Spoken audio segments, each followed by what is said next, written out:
best bites forever. Hey, what's up everyone? I'm Chef Alicia, and today I'm going to show you how to make this beautiful tropical eggnog called Coquito. And this is like basically blended down coconuts with rum. It is crazy, fabulous, delicious. The only real issue with this is that it tastes so good you don't realize how strong it is. You could very easily find yourself the one at the party like,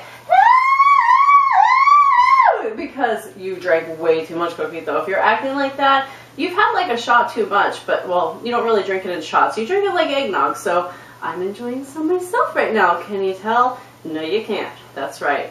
Anyway, let's go do this. To start off, we need to open up those coconuts. So if you look at the top, there are 3 spots on them. You need to go in through that big brown one. That's going to be the softest one. There are lots of ways to do this, but the easiest way that I have found is to just use a corkscrew. You put the corkscrew right on in, and the corkscrew comes right back out, and you have a nice little hole. If you need to widen it up, you can either do that with a knife, or when you have your corkscrew in there, just wriggle it around a little bit until you have a nice hole like so.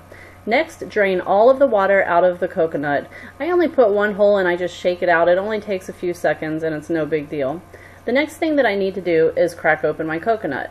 So hold it in one hand or put it on your cutting board and then use the back side of a large knife. So you can use like a French knife or the back of a cleaver, whatever is more comfortable for you. Also, be really careful once that crack starts forming. See it? Hello, crack. Be careful because it can pinch your hand as you go around. To avoid this, you can just put a washcloth in your hand or just be super careful.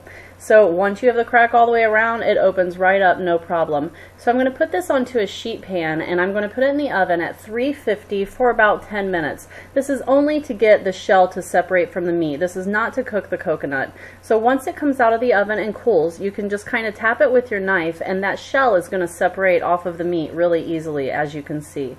Now, once you get the shell off, there is still a brown skin that's on the coconut meat.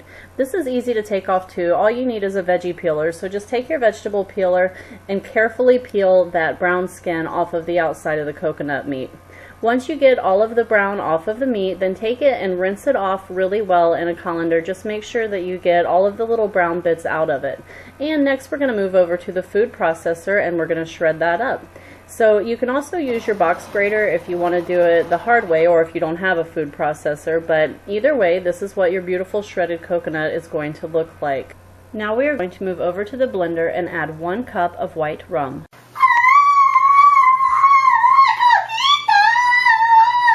Next, I'm going to add half of my shredded coconut into the blender with my white rum, which is a Puerto Rican rum, by the way, in case you were wondering. I'm going to put the lid on and I'm going to blend that down into a pulp. So I have tiny little bits of coconut here.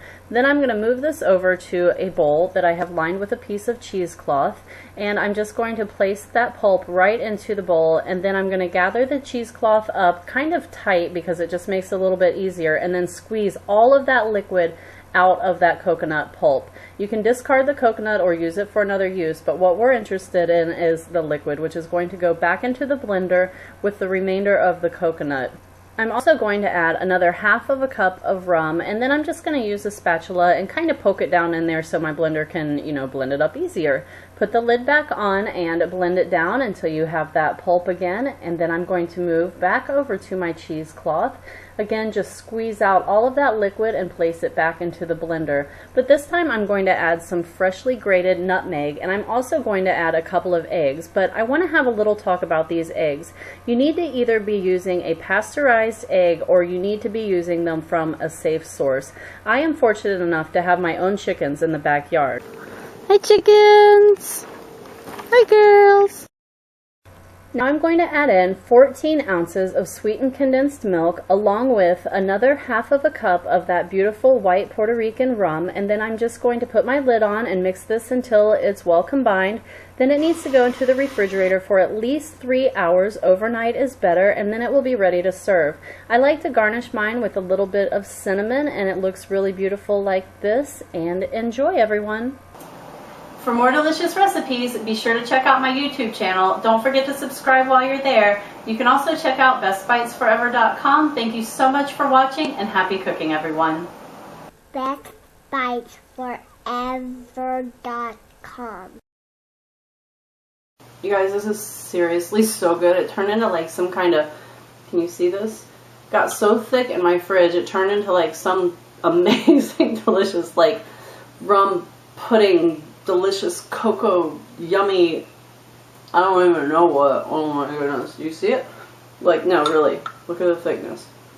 Oh my goodness. You want some, don't you? It's so good. Make this recipe so good. Okay, so this is like me and my relatives. I'm gonna make coquito. No, it's pronounced coquito. That's what I said. Coquito. No, it's pronounced coquito. Coquito, that's what I said. No, coquito. Do you hear the difference? No, I don't hear the difference because that's what I'm saying. Coquito. No, coquito. Coquito. Do you hear the difference? I don't hear the difference, you guys. That's why I can't pronounce it. Help me hear the difference. I'm sorry. I'm not even trying to be like offensive because I want to hear the difference. I want to have the beautiful Spanish accent. Coquito. Coquito. Do you hear the difference? Coquito. Coquito? I don't know. I'm white. I'm like this. Coquito. Coquito. I'm going to make some coquito. Yeah.